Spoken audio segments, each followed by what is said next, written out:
signal now for when I'm needed. But when that light hits the sky, it's not just a call. It's a warning to them.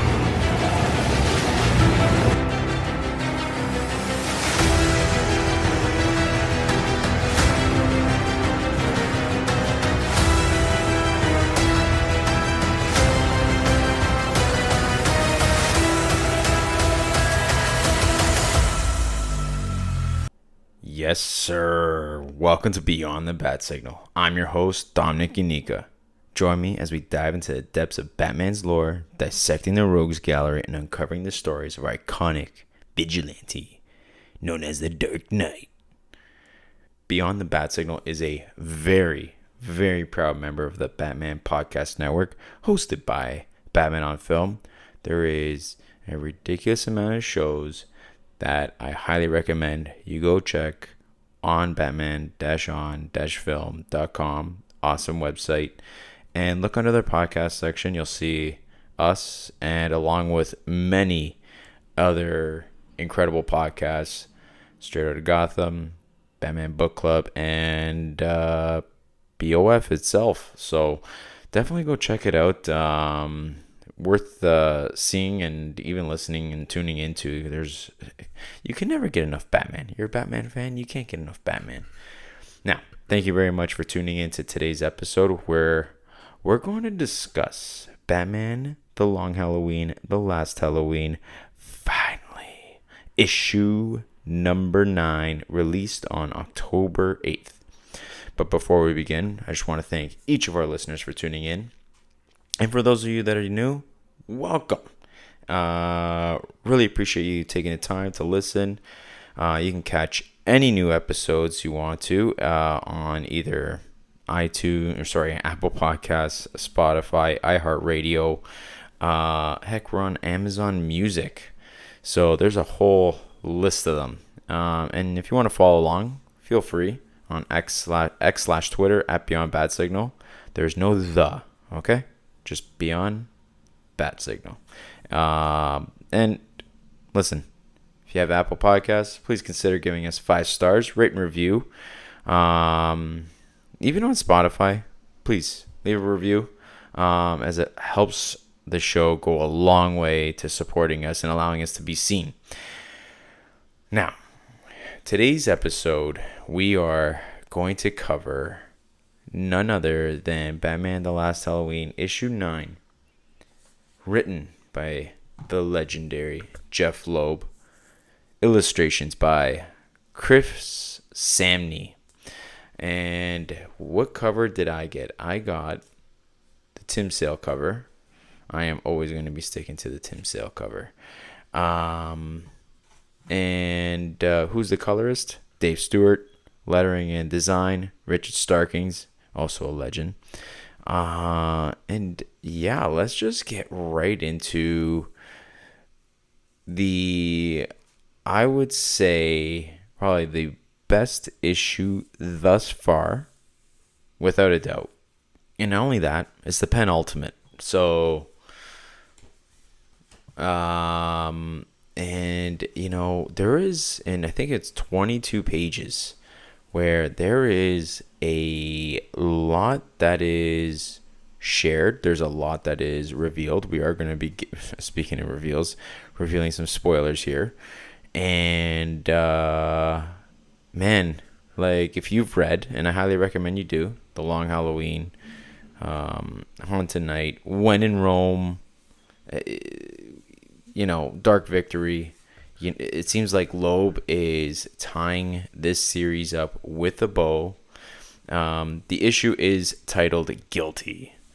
So there is a flashback of Carmine the Roman Falcone, where he's celebrating his birthday on August 2nd, and it was the Roman holiday, but it was not only the birthday of Carmine the Roman Falcone, but it was also the birthday of Harvey Two-Face, where there was just acid poured right into his face. And those are the first 2 panels. And then we get into a panel where you see Alberto, and he's the one who reveals himself as the holiday shooter, the holiday killer. And Batman is setting his sights on Catwoman. And this issue, there's a lot of Catwoman in it, and I love it. I think she's such a big player in the Long Halloween, and especially in this issue as well, where she's obviously taking good care of Bruce Wayne because he got injured. But she's trying to figure out her own past and who's her identity. And last Halloween, it's pretty much come full circle where Batman's just like, last Halloween, the first victim was Catwoman. However, it appears that she shot herself. And for Batman, in his internal monologue, he's just talking, saying, like, I've been on the hunt for her, for somehow it always leads back to here, to her. And man, I absolutely love this.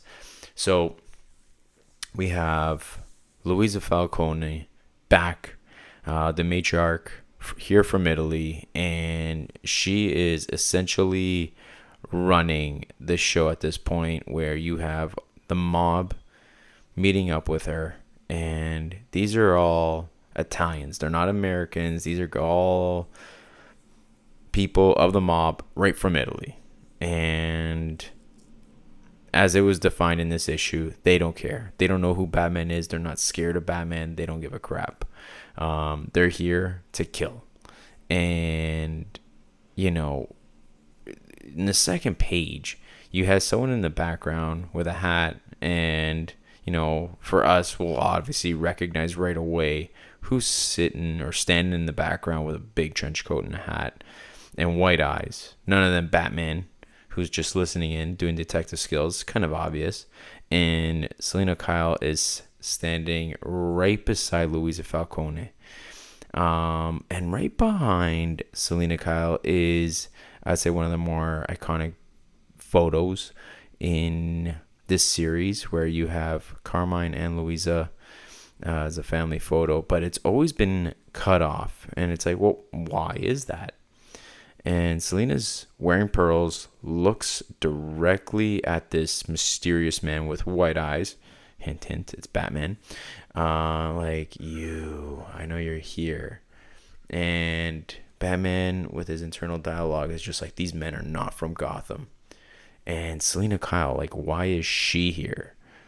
So Louisa's having a huge meeting, where this is why she's so grateful to come here from Rome, to be here tonight, and pretty much, one, protect the family. And the interesting thing is like, Batman knows the attention is on him, because all of a sudden Selina's just like, you. And people just kind of turn around. Batman takes someone out quietly, and immediately shots are fired, guns are shot, and Batman starts attacking, trying to be in the shadows, takes off the trench coat, and these mobsters are instructed, kill him. And I think the guy who stands out the most is like the guy with the white hair, ponytail, there's a man dressed as a bat, like he's never seen him before, kill him. And Mario is just saying, stay down, mama, stay down. And Batman's on the prowl, attacking everyone, taking everyone out, and shots are fired towards Batman, and he's obviously dodging, but what didn't dodge was the huge family photo that just got basically lit up. But nice little action scene. Kind of reminds me of, I don't know, it just kind of feels like it was right from the Dark Knight or the Batman, where Batman's in the shadows and boom, boom, boom, boom, boom, and just takes everyone out in the back. And there's only one mobster that kind of looks like has fear. And Catwoman eventually hops in here and just takes Batman out. And she's like, I knew you would be here. And she responds, I guess that's the same for saying thanks for saving my life. Time to go. And Catwoman says to him, he's like, these men aren't like Gotham hoods. They don't fear you. And then the dude with the white ponytail, very distinct, takes out a shotgun, and Mario's like, no, you could hit Catwoman, and he just doesn't care. And he fires, shoots Batman right on the crest, and just takes him right out. There's like a huge shot right towards the chest. You can't even see the Bat logo, actually. And Batman's falling from the top of the building. Catwoman goes to save him, as Batman's basically going to fall to his death. And she's like, I got you. And Batman's like, yeah, hold on tight, because I got you too. Takes out the grapple, and as she's holding on to Batman, she just digs her claws right into his boot. You see a little bit of blood, and you can see the pain from Batman, just uncomfortable. And he's asking her, are you all right? And she's like, I think that's my line, which I thought so too. I was like, you're the one who got shot in the chest. And let me tell you that these panels, like this issue for penultimate, especially the one of where it's a 2-page spread, beautifully drawn by Chris Samney, and Batman's basically falling, and Catwoman goes and reaches for him. I just absolutely love this, the way it's drawn, where it has like the orange coloring of the lights, and just like it just feels that obviously the noir vibe that they kind of always just have consistently with the Batman Long Halloween series. And it's just beautiful where Batman's just about to fall and Catwoman's going to reach for him, and he's like basically saying like, listen, give me your hand. And she's like, please, cats have been climbing up things forever. Kind of like the humor with her, because she's obviously calm and relaxed with a smile, while he's seems like a little bit uncomfortable. And they're about to kiss, and she's like, while bats on the other hand are supposed to be able to fly, you don't happen to have a jetpack on you, do you? Because you can't fly. She's like, or are you just happy to see me? And he's like, I saw your medical report. It just feels like just right out of Batman the Animated Series, where Batman's just all business. And he's like, I saw your medical report on Halloween night. You shot yourself in the leg, and I want to know why. Now, on this issue, all things are revealed. Not everything is revealed.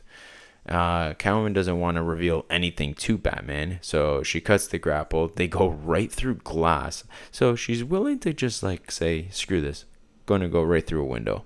Batman, blood all over his face, and he's just like clearly injured, and he's like, you know who Holiday is. Why am I on the wrong side?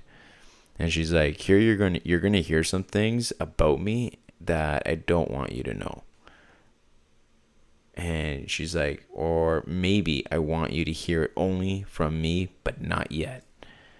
And Batman's just like, what the hell? Like, he's just sitting there, and Catwoman just, pounces off and exits, like, as she typically does. And Batman's obviously really injured, blood all over his face. And then we get back to Arkham Asylum, where for months Catwoman chose to remain in Arkham Asylum, and Batman's just trying to figure out, like, what is it about Catwoman? What's the secret that she's hiding? And then there's the doctor who has his hands up, and he's like, listen, you can put your guns down. I have everything laid out just like you asked. And then he has this panel of all the criminals, Catwoman that were shot too. Catwoman, Penguin, Riddler, Joker, who's the other one? Calendar Man, and Solomon Grundy. So got all the criminals. And who shows up with a gun towards the doctor's face, or the surgeon, is Harvey Dent, Two-Face. And he's like, this isn't why I came to see you. How did you come in contact with Gilda Dent? He wants to know why he came in contact with Gilda Dent. And then he's like, I'll decide if it's everything. maybe twice as many. And then there's more, as you have Freeze, Ivy, Scarecrow, Mad Hatter, Tweedledee, and Tweedledum. And he's like, she found me. So slowly things are coming, they're unraveling like an onion peel. And he's like, I mean, she said you wanted me to keep her up to date regarding your condition. He's like, my condition? Let's talk about her condition. How many months is she pregnant? And then Harvey, oh buddy, oh pal. And who steps in? None other than Joker. This is the only thing where I'm like, the way he's drawn doesn't give me Long Halloween vibes. Don't really like how he was depicted here. Not a fan at all, actually. Yeah, just not a big fan. But that's okay. Like, I mean, teach their own. Still looks like the Joker regardless. So Harvey's got a gun right to Joker's face saying, Harvey Dent is dead. And I love the response that Joker has. He's like, yeah, sure, fine, whatever. Two-Face, okay. Heard you were in the house and not unalive, so I thought I'd drop by. And then Joker says, like, say, look, at this crew you've got assembled, only you still want me to participate? No double crossies? I get Arkham. And Joker's like, yeah, we're going to flip on it. And Joker says, shake on it. And they shake and there's a deal. And then here Robin kind of discovers something. And, Batman's been on his own for a couple of issues where Robin's just staying back. And we don't really see Robin in the last couple of issues. And in the cave, that's where Robin's been doing his work. And Batman mentions that. He's like, for weeks now, I've been trying to keep Robin out of harm's way. And Dick's like, what happened to you? And he's like, Catwoman. And Robin's just like, oh, that explains everything. Should I go get Alfred? And then in a moment, I have been reviewing your homework on Mario Falcone. I find out that where he was after the house burned down and before he returned to Gotham City.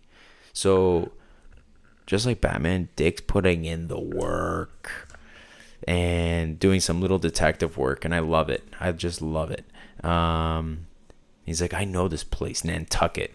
So Robin's like, I cross-referenced. Oh, this probably is music to Batman's ears, where he hears, I cross-referenced any other patients that might have had contact during his stay. Nothing, but there was an escape. Registered as Grace Powell. And then all of a sudden, the name Gilda Dent came up. She must have picked a random name to hide her identity. And then Batman responds, you're too young to have known Powell was Gildan's maiden name. There must have been security footage on the escape. Oh, man. So right away, like, they're kind of slowly, like, uncovering, like, these little reveals. And then there's video footage that is brought up. And he's like, this is over a year ago that I've watched 100 times. She runs to the boat and then Batman just says, freeze and enhance this. And enhance it even more.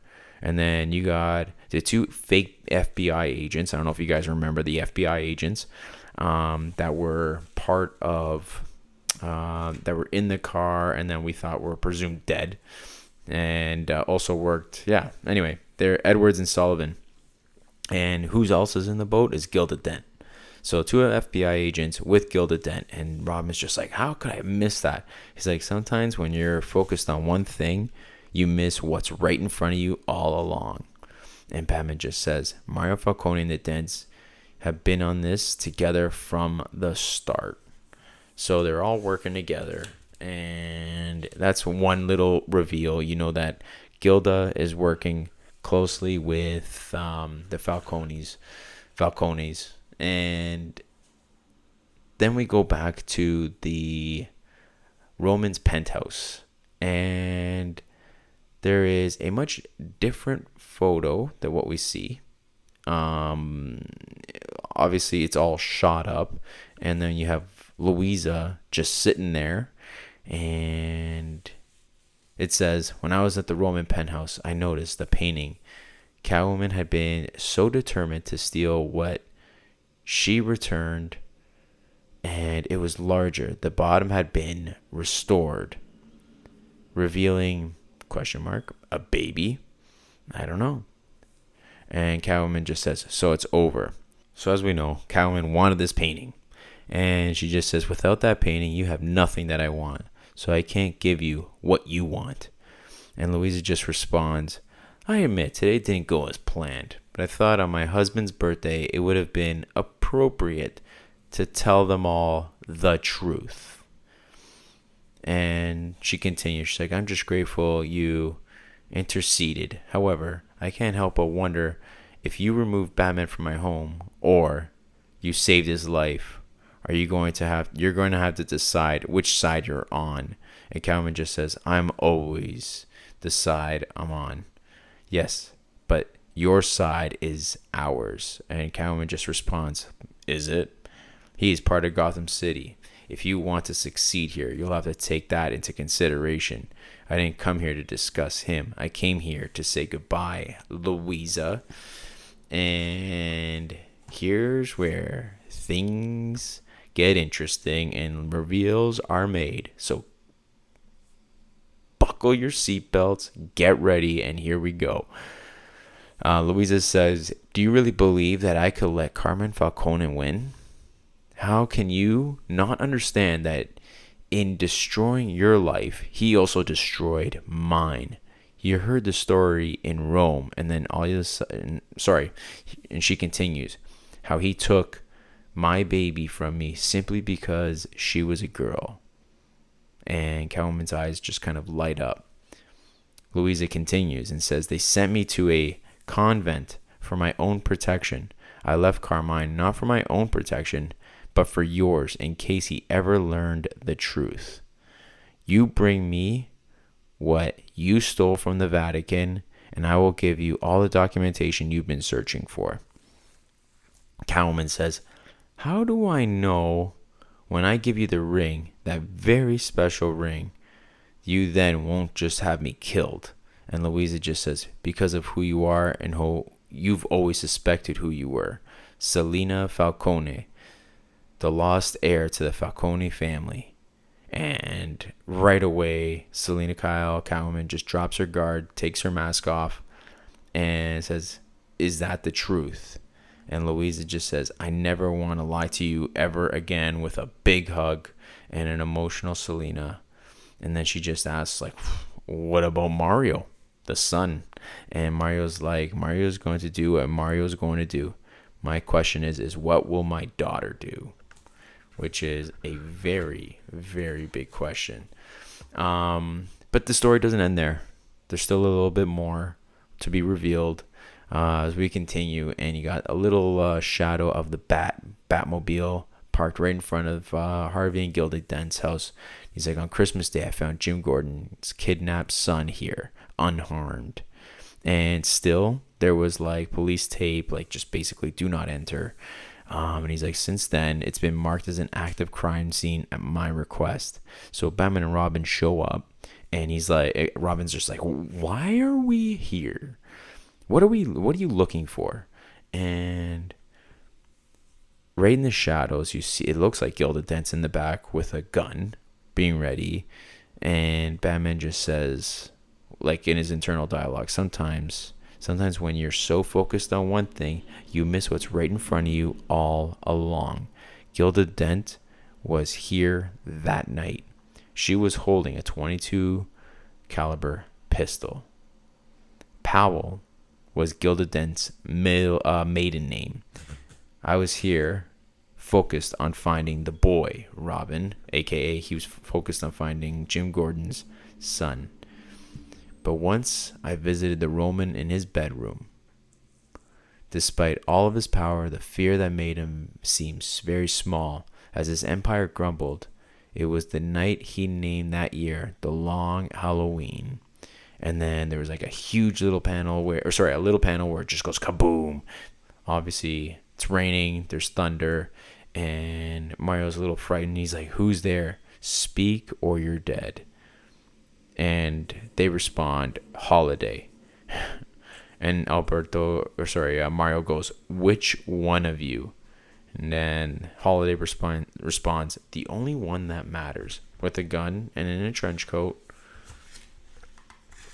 And who takes off the hat and comes out through the shadows? And it is Gilda. Mario says, you shouldn't have come here. If anyone sees you. And she just says, he knows. And Mario's like, what? Who knows? Gilda's like, Two-Face. No. I shot him in the head. Just like we planned. Whew. She's like, yeah, Harvey Dent is dead, but Two-Face is still alive, and he knows about us. And the baby. Dun, dun, dun. And that's the end of the issue. Which is quite the reveal. So curious as to where or how this is all going to wrap up, because there's obviously a lot of questions to be revealed for issue 10, which is expected to come out in October 28th. So just 12 days from the time of this recording, which is October 16th. And I can't wait. I feel like this series, The Last Halloween, is going to be much better collected. I've really enjoyed this noir feeling. Like, when it comes to it, it feels like such a mystery. There's still stuff that's been revealed, and there's still stuff that we need to discover, and how this is all going to wrap up. Man, I wish it could continue, because I'm really enjoying it. And but yeah, Jeff Loeb obviously keeps his foot to the pedal. He keeps it still feels like that same Long Halloween vibe. Chris Samney does a great job on the art, picking up where I want to say, what's her name? It's off the top of my head. Becky Cloonan, that's it. And which, honestly, if you want to talk about who's done probably the best adaptation thus far, I'd say Becky Cloonan, and then along with Chris Samney, both phenomenal jobs on the artwork. That just keeps, for me, engaged. When it doesn't have that Long Halloween vibe, I'm kind of taken out of the story, and I'm kind of like thinking, well, okay, does it have the same? I don't know. It just kind of takes me out of the Long Halloween. I feel like I'm reading a different comic, and I don't want to feel like I'm reading a different comic book. But yeah, looking forward to issue 10. Really curious if you guys have picked this up, and if I don't know what your thoughts are on the story so far. Like I said, I got the Tim Sale cover where it has Catwoman and Batman drawn by Tim Sale, sticking to it. And it looks like, because they generally they'll showcase the cover of the next issue for issue 10. The next one's going to be Matteo Scalera. Ooh, that's a big name. And the cover looks pretty fire, where they have the entire Batman Rogues gallery just in the background and Batman dead center. Can't wait for this issue to come out, and definitely looking forward to it. But yeah, my overall thoughts, I think when it comes to just like how they're tying everything in with the Long Halloween and even Catwoman When in Rome, I thought was really, really well done. Now, when it comes to When in Rome, that reveals, it's an interesting storyline, because especially for Catwoman, where she, for Batman, he was kind of defined by the loss of his parents' murder, and he's driven for a need of justice. Whereas Selena Kyle, she's defined by not knowing who her parents were, and she's driven by a need for identity, especially within this Long Halloween series. So both are orphans in Gotham, but in different ways. So she stands beside Batman, but also against Carmine Falcone. So that's one thing, but it's it's just slightly different, right? Her actions versus Batman's actions are very different, and what they consider to be heroic. But it gives more of an emotional authenticity for Catwoman, just as to why she's drawn to Batman's moral crusade, and yet she doesn't want to fully just join in on that, because she's still trying to figure out who she is. And obviously she doesn't want to be in Carmine's shadow, and she doesn't want to be on Batman's mission, but she's trying to figure out her identity. She knows who Catwoman's identity is, but like who her parents are, where she came from. So just some quick backstory, because it's like you may be wondering, well, okay, well, if she thinks she's a Falcone, then like how did she get the name Selina Kyle? Well, at the orphanage, she was raised by Maria Kyle, right? And but there's that connection. She's completely drawn and saying like she feels like she's Carmine's daughter. So through a bunch of conversations, like it's still like the story's like a little murky, and that's why she's like, I need the documentation, and Louise is going to give it to her, but in exchange there's that ring. Okay, so the revelation is more emotional. There's no forensic evidence at this point, but by the end, she doesn't have that proof. She just feels like the truth that she's Carmine Falcone's daughter, and it's less about proving that she's in the bloodline, but more accepting that her identity isn't necessarily defined by her parents, but who she chooses to be. But yet she still is fishing and wants to know, which rightfully so. She wants to know where she came from. She has no idea. I don't know. I just thought that was beautiful. But like the significance of the Vatican ring and what that means, the Falcone ring that Selina steals is symbolic, right? Like, for the gold ring that belonged to Carmine, supposedly came from the Vatican itself, which, obviously, you take something from the Vatican. Like the Vatican, it has this like holiness, this tradition, this long-lasting legacy that's lasted centuries, right? In other words, basically, it's like, I don't know, like, and then you have it on the mob leader. It's kind of, I don't know. But and then there's also like the power, the symbolism behind this. So for Selina, like the ring represents her link to the family that she's trying to understand, that she firmly believes that she's connected to, and obviously drawn to. Yet, the Vatican kind of just like, I don't know, it just adds that contradiction. Like, you're stealing, you're doing all these bad things, yet you're trying to be holy in an unholy family. I don't know. But with all that being said, I want to try to confuse. I'm just trying to summarize, like, well, what the connection is with Louisa. And she's going to say, like, I have all the documentation you need. So, and then she just, like, and then say, in exchange, I want that ring. And that ring is the symbol, mostly. But for Selina, it means nothing. It's just power that she holds over the Falcone family. So, in exchange, I'm kind of curious if Selina does get her closure. We'll see. And those are one of the big question marks, and how this is all going to wrap up in issue 10. And I can't wait for all of that to come in to play. So, but we'll see. Anyway, I think that's about it for this episode. I'm going to wrap it up here. So where can you find me? If you want, reach out on X/Twitter at BeyondBadSignal. Shoot me an email at BeyondTheBadSignal@gmail.com. Until next time, this is Beyond the Bad Signal, and we are signing off.